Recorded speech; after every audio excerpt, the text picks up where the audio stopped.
大家好，大家好。歡迎大家嚟到我哋今日與健康相碩士有約吓，咁我哋繼續咧就去講呢個更年期。今日個題目將會係乜嘢咧？就係更年期前嘅自救指南。咁我首先介紹自己先，咁我叫 Joyce，咁係Empower 推廣身心靈組織健康組織嘅一個創辦人之一啦，同時間都係 W Square 咧創富平台嘅創辦人之一。我本身都係一個健康管理顧問同埋運動教練。咁不如阿 Kit 又介紹下自己。大家好，我叫阿 Kit。咁我頭先 Joyce 講嘅健康雙碩士咧，就係一個係公共衛生啦，另一個咧就係營養學嘅。咁亦都喺英國咧攞咗呢一個有牌嘅營養師，係啦。咁今日咧都好多謝 Joyce 嘅邀請咧嚟，我哋又講多一次呢一個更年期有關嘅問題，呢一個非常之有趣嘅問題，亦都係同圍繞住我哋全個地球裏邊一半人口嘅關係嘅，我覺得，所以要咁同講一講。同埋就係我哋話，更年期我哋都唔係講緊咧更年期之後遇到嘅嘢，我哋盡量咧都係點樣自救啊嘛，係啦，即係平穩過冇錯。渡。咁啊，我知阿 Kate 就上次都講過啊，好有研究喺呢方面。咁我哋就繼續落。咁其實嚟緊幾次咧都會繼續講咧唔同嘅一啲更年期嘅狀況啊，大家咧可以繼續咧好似追劇集咁樣追啦。咁今日講哇自救指南喎，其實咧我想先問下。即係更年期就應該同雌激素好有關係啦。咁其實雌激嗯，素係做乜嘅咧？係細個嘅雌激我咧，我就覺得好煩。素，我都講細個嗰陣時，我哋大家都係讀女校出身，就一齊成班女仔咧就好麻煩，覺得呢段時間。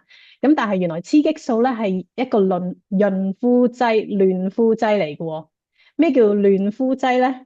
其實就係講緊，因為有雌激素，我哋嘅皮膚咧就會更加 Q 彈水嫩啦。我哋亦都維持翻呢一個頭髮啊、毛髮嘅生長，係啦。同埋咧，你嗰個唔會太過乾咧。平時點解我哋會 keep 到嗰個 collagen？其實都係呢一個雌激素嘅幫助。另一樣嘢咧，雌激素咧係可以要嚟維持我哋嘅骨骼裏邊嘅健康，keep 住我哋骨質嘅密度，即係佢 keep 住我哋嘅鈣喺個骨入邊啦。係啦。所以其實雌激素咧，亦都非常之重要嘅喺我哋呢一個女性。除咗佢幫助我哋去生育之外啊，或者係陰道乾澀呢啲，全部都係因為有雌激素嘅關係，我哋就可以做到一個好完美嘅女性啦。哦，咁我咧以往嘅認知就係細個當然覺得好煩啦，咁大個就知啊，原來咧呢個女性嘅周期咧都係非常之重要嘅，即係我哋話更年期越遲就越好。咁但係我諗係咪真係越遲越好咧？我哋下次就會再同大家分享啦。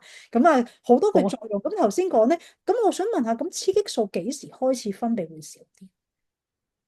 雌激素咧，通常喺40歲打後咧就會慢慢減少噶啦。佢會因應咧你嗰個子宮裏邊嘅狀況，然後咧就會去慢慢逐漸減少。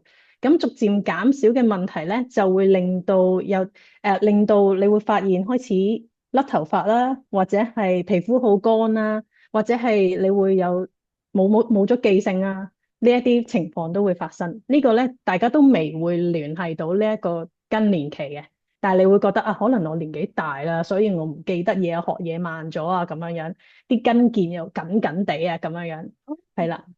咁啊，咁其嗯實跟腱你話會緊緊啲，係同我哋嘅五十肩呢啲會唔會又有關係咧？因為好多時候五十肩我見到都係啲女士啦，又或者都係五十歲啊嘛，即係可能都係同更年期嗯有關。嗯，其實講得好啱啊！可能喺西方國家咧，更年期咧可以早好多時都會喺40歲頭就已經開始發生，但係咧喺《黃帝內經》再加埋我哋華人嘅社會咧，我哋嘅更年期咧大概嗰個中位數咧就係50歲嘅左右。所以五十肩咧，大家會覺得啊，點解五十肩咧會有？亦都有醫生講過嘅，原來咧係因為呢一個雌激素嘅減少咧，嗰個滋潤劑咧喺我哋入邊嗰個軟骨嗰個滋潤劑咧，亦都減少咗，咁令到咧就會緊咗噶啦。呢一個係嗯，啦。同埋另一方面亦都會影響到我哋嘅肌肉流失，係啦，因為雌激素亦都會有呢一個幫助，keep 住咗我哋嘅肌肉噶喎。係哦，啦。即係其實咧對我哋都非常之重要。咁雌激素有雌又有雄噶啦，咁我哋人即係啊。係女士係咪都有雄激素嘅咧？有噶，其實我哋喺同一個叫做嗱喺雌激素同埋雄激素之前咧，又叫孕激素嘅，咁就喺我哋嗰個子宮嗰兩個叫做，突然間唔記得咗，叫嗰個叫做係啦，卵巢裏邊咧，佢有呢一個分泌出嚟嘅，佢做出嚟嘅，咁做完出嚟咧就有雌激素、雄激素啦。咁佢個 function 咧就好似嗱，做個比喻啦，我哋個子宮咧就係一個花園，咁然後雌激素咧就係一個太陽同雨水。雄激素咧就係一個產草機。點解咁講咧？因為你嗰個子宮咧就會會慢慢厚啊薄啊，因為我哋每個月嘅經期啊，或者係嗰個係啦，佢就會有個 lining 開始慢慢咁增加。咁因為咧有太陽啦，有雨水咧，咁佢就會越生越高，好似啲草咁樣樣，越生越高。咁雄激素嘅出現咧，就係要嚟咧，會慢慢幫佢咧，好似一個產草機咁產翻薄佢，產翻薄佢，咁所以就會形成到點解我哋會有呢一個月經前嘅經期嚟之前咧，嗰個子宮會慢慢厚，然後咧做子宮剝落咧，咁好就係一個雄激素嘅出現，就係令到佢跌翻落嚟。咁其實咧呢一個我哋嗰個子宮嘅健康啦，嗯。咁即係話我哋係有個平衡喺度，別而唔可以太多。即係如果雌激素太多，即係雄激素太少，產唔到草，就會越嚟啲草越高，咁就會形成一啲肌瘤。就會增生啦，嗰度個增生咧就係病理嚟噶啦，即係病嘅問題啦。咁你嗯講得好啱，其實重點咧就係一個平衡，雌激素同雄激素都係一個非常之重要嘅，我哋唔可以冇咗任何一樣嘢。咁嗯所以我哋要之前咧，即係我哋喺唔可以話係絕經嘅時候先至去做呢一個平衡。我哋喺每一做我哋有經期嘅時間咧，我哋都要有一個平衡噶喎，係嗯啦。而我哋食嘅時候咧，我哋都食到呢一個平衡出嚟嘅喎，我覺得係係啊，啦。因為頭先即係一開始就講下我哋嗰個嘅激素、雌激素慢慢跌嘅時候，我哋亦都會隨住頭先講毛髮上邊啊，或者骨質疏鬆上邊啊，甚至乎咧頭先講呢一個記憶力上邊都會慢慢開始減退。咁我哋點樣自救嗯，咧？記憶力其實可唔可以再演繹多少少？係啦，記憶力咧就係好有趣喎。原來咧呢個雌激素會令到我哋嗰個記憶力突然間斷片，即係突然間講下嘢唔知自己講緊啲乜啊，或者係冇咗嗰個你想講嘅字啊。但係你可能會覺得頭先講啦，哇係咪老咗啊？所以我突然間唔記得咗個字啊，或者有陣時我哋啲阿媽咧會囉嗦完又再囉嗦啊，或者有陣時話情緒去到哇，即係因為唔記得咗，所以其實會有啲嗰啲焦慮嘅出現。其實好多嘢咧係混埋一齊嘅，係啦。咁而呢一個咧，我哋就要食翻好，呢個就係保養啦，靠，係啦。而有咩方法可以令到我哋嘅腦嘅健康咧？其實就係卵磷脂嗯，呢一樣嘢。係啦。卵磷脂可以喺邊度揾到咧？係啦，就可以喺雞蛋入邊。係當我哋煮雞蛋煮到8成熟，然後個蛋黃呢一個流心金黃色嘅蛋黃咧，你哋就可以揾到個最優質嘅卵磷脂喺入邊啦。而呢一個咧係絕對係可以做到養心同養腦嘅喎。亦都養過。係啊，卵磷脂係一個好重要嘅營哦，養素，佢亦都屬於脂質啦，因為脂啊嘛係脂肪嚟嘅，咁不過係靚嘅脂肪酸咯。係係啊，所以非常之緊冇錯。要嘅。而家營養學嚟講，嗯，都越嚟越多人研究卵磷脂嘅功效。我哋就亦都叫做血管清道夫啦，對心血管又好，對肝臟又好咁樣。咁咧，我想講咧就嗯，係之前講咗，哇！唔怪之得，即係有陣時咧，覺得年紀大咗嘅女士咧，沉沉咁樣啦，又或者咧，不停咁重複同一樣嘢咧，其實可能咧都係同我哋嘅雌激素咧越嚟越少嘅更年期症狀有關嘅，係，所以不能夠太怪佢哋，係嘛？我哋自己都要提醒自己，冇錯，到時要保養得好，盡量咧就減少呢一件事情嘅發生，唔好做囉囉嗦嗦咁樣啦。咁我哋冇錯，講得啱。想保養咧，咁我諗即係如果頭先聽阿 Kit 咁講，我哋咧可能做多啲嘅預防，就係上次有提過嘅，就係蛋白質要好充分，尤其是咧可能係植物類嘅大豆異黃酮啦，係啦，大豆異黃酮上次都有提過咧，都係對於我哋嗰個嘅雌激素嘅平衡有作用啊嘛，係嘛？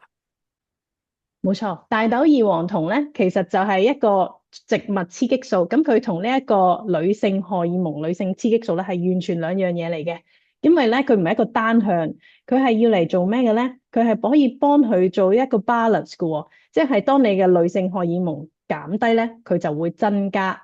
但係如果你嘅女性荷爾蒙好多嘅時候咧，佢都唔會逼你身體咧去入食呢一個，去即係夾硬去生產。必標呢一個生產呢一個女性荷爾蒙嘅，所以佢係做到呢一個平衡，做到呢個平衡咧，佢先至可以幫助到你去舒緩嗰啲唔舒服，係啦。咁有好多大家咧有好多之前study 咧話啊，點解塞咗喺嗰個女性荷爾蒙同埋大豆就等於令到你子宮內膜增生啊，或者係有子宮肌瘤啊，其實係因為呢個咁嘅 study 咧，其實好早已經推翻咗噶啦。如果大家可以有心機咧，可以去揾咧，亦都係 prove 到呢一個植物嘅雌激素咧係唔等同於一個單向嘅雌激素嘅，係啦。嗯。咁佢係絕對可以做到呢一個平衡嘅作用，係啦，簡單啲嚟講就係我哋太高，佢就幫佢撳翻低啲；太少，佢就幫我哋人體嗰個升翻高啲，令到我哋可以做翻一個提平。翻高，係啦，因為上一集我哋都有冇錯，提過，我哋嘅雌激素當更年期嘅時候咧，係會好飄忽，好似過山車咁高高低低，係啦。咁但係咧，有植物嘅大豆異黃酮喺裏邊咧，就可以平衡到我哋成個嘅過程，令到佢緩慢地下降，就唔會咁飄啊。係啦。冇錯，係嗯。啦，咁所以大家就可以食多啲豆製品啦，咁就有助舒緩嘅。咁啊，可以聽翻上一節啦。上一節我哋講多啲豆製品呢一樣嘢係啦。咁當然啦，頭先我聽咧就係係除咗呢一個，咁亦都係因為呢個骨質疏鬆啦，係啦，35歲之後就慢慢就冇錯。比較慢。咁再加埋有更年期嘅狀況嘅時候咧，我哋流失咧就會比較嚴重。咁我哋幾時會係流失得最嚴重咧？其實骨質。係喎，原來咧骨質嘅密度咧喺停經前嘅2年，1至2年，同埋停經之後嘅3年咧係流失得最多嘅，係啦。咁所以我哋其實鈣呢一樣嘢，好似 Joyce 你咁講啦，35歲跟住之後就跌㗎啦。咁意思即係話我哋其實要 keep 住好好咁樣去補鈣嘅，係啦。呢一個係一定要對我哋女性嚟講非常之重要。係啦，嗯，咁我哋話一個成年人啦，如果我哋未去到更年期嘅時候咧，都要每日1000毫克嘅鈣質，先至平衡我哋每日嘅嗯支出。我哋有收入有開支，係啦，咁我哋要食到1000毫克，就平衡到我哋每日使費1000毫克。不過咧，港大嘅調查啦，可能早10年啊，差唔多，咁咧就話平均嚟講咧，你食到600毫克嘅鈣質係香港已經係好叻㗎啦。係啦，咁但係如果我哋1000，即係話仲嗯，爭400啊，咁所以咧，大家都真係要刻意啲咧，去食多啲嘅豆製品啦，或者深綠色嘅蔬菜啦，又或者啲魚仔啊、連骨啊呢一啲咧，都係可以去到食到。咁而你話真係唔夠嘅時候咧，我哋就建議用翻一啲嘅補充品去補充，但係一定咧講緊咧就係要有鈣質、鎂質同埋維他命多。啊，如果唔係嘅話咧，你淨係補純鈣質咧，可能我哋嘅吸收率都冇咁好啊。咁啊，大家要留意啦。如果你話停經之後嘅話咧，我哋就1500毫克鈣質一日，哇，仲難啊，我覺得。哦，咁啊係啊，係啊。咁所以咧。我都覺得非常之重要，但係咧食嘢嘅時候最緊要咧就係要喺呢一個營養嘅早餐上邊要做到非常之足夠，有嗯，呢啲包括晒呢度所有嘅營養，我覺得係噶，因為早點解咁講咧？因為你講你講。係啊，Joyce 係啦，我就係話，因為咧頭先講嘅有皮膚啦、骨啦。呢啲基本上同埋呢個 muscle 啦，佢都係喺呢一個蛋白質裏邊出現咗，所以蛋白質係非常之重要嘅喎。嗯，係啊，同埋我哋話，如果係中國人嘅一個嘅說法裏邊嚟講，我哋應該係早餐最豐富噶嘛，食得我哋嘅吸收效率係最冇錯，高，所以早餐咧食得好咧，我哋嘅營養打底咧就真係爭好遠啦。咁所以你話蛋白質啦、維他命、礦物質啊，又或者一啲嘅適當嘅脂肪、碳水化合物咧，都一定要足夠。咁早餐又真係啱喎，好似 Joyce 啱啱講，早餐真係好重要。同埋咧，加多一樣嘢就係更年期之前，因為雌激素嘅減低咧，我哋嗰個減重嘅能力亦都係會比較相對下會少咗。意思即係話咧，我哋會好好咁控制我哋食嘢。唔可以太過縱容自己去增肥，係啦。嗯，咁係。呢一個同埋記得要做運動。都係嘅，因為即係睇翻身邊嘅一啲長輩啦，咁好多時候咧都係中年開始發福噶嘛，好多時候都係同佢哋更年期嗯，差唔多，之後咧就發現佢哋嘅體重控制係比較難，因為應該係冇錯。講雌激素同埋內臟脂肪都會有關聯性，係啦，咁但係呢度可能係嗯，有機會再同大家分享，咁所以我哋真係咧要喺更年期正式嚟到之前就好好控制住我哋體重啦，咁當然你話哇〜冇錯。今日咧，你可以講控制體重點樣控制咧？就係我哋有一個叫做 HP 嘅健康飲食嘅管理工作坊，係啦。要減肥嘅朋友一定要嚟聽下。咁亦都你話，咦，我要增加肌肉又可以。同時間咧，我哋咧即係有好多唔同嘅女士啦，都嚟上過堂，男士都係一樣啦，好有效果嘅。但係譬如有啲女士，佢嚟到咧曾經有個案啦，直嘅分享啦，阿明啦，可能之前大家 mini talk 又見到佢啦。咁佢除咗嚟到減咗重之外咧，就係當佢嘅經期嚟嘅時候，佢就再唔痛啦，已經。即係之前嚟咧就胸嗯又谷啊，個眼又痛啊，即係好多地方都有痛症出現。跟住之後就暢順。嗯嗯但係同時間咧，佢最近就再做 body check，咁佢就發現咧，佢本身子宮有3個嘅子宮肌瘤，跟住而家再照咧，已經剩嗯，翻1個，而呢一粒咧，亦都係比以前咧係再細咗。咁佢最主要都係換個哇，同埋真係食啱咗。因為我哋 HP 咧係教大家點樣去到飲食，令到大家咧識揀嘢去到食，令到自己身體可以咧有唔同情況嘅改善。咁當然啦，另外就係今日咧，我哋就係咁講更年期啦。咁當然女士嘅保養咧可以好全方位咧再講多啲嘅。咁你會唔會話我哋呢度15分鐘唔會同大家講得晒？咁我哋嚟緊咧就會有澳門嘅營養班，咁就由我哋嘅營養老師張培光老師啦。咁我相信咧阿 Kit。我都係一樣咧，都係因為聽咗張教授嘅課程咧，然之後對營養產生冇錯。好嘅興趣，因為簡直係一個棟篤笑，但係你咧好即係成堂唔悶之餘咧，你好似打通咗營養嘅任督二脈，係啦，令到我哋咧真係理解講得好。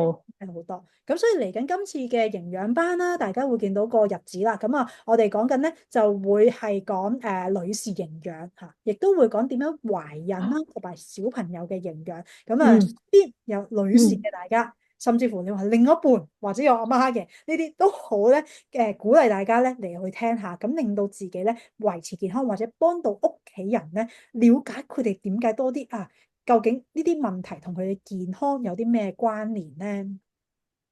係啦，你今嗯，次喺英國嚟，幾時啊會？6月8號係啦，咁所以咧，大家要 mark 低呢個時間啦，佢9點半至到6點嘅，係啦，咁當然你話哇，成日堂係啊，一次過你咪慳時間咯，但係同時間咧一啲都唔悶，你轉頭就話食晏啊，放飯啊或者放 break 啦，已經真係咧時間過得好快嘅，係啦，咁啊大家中意可以係唔悶㗎。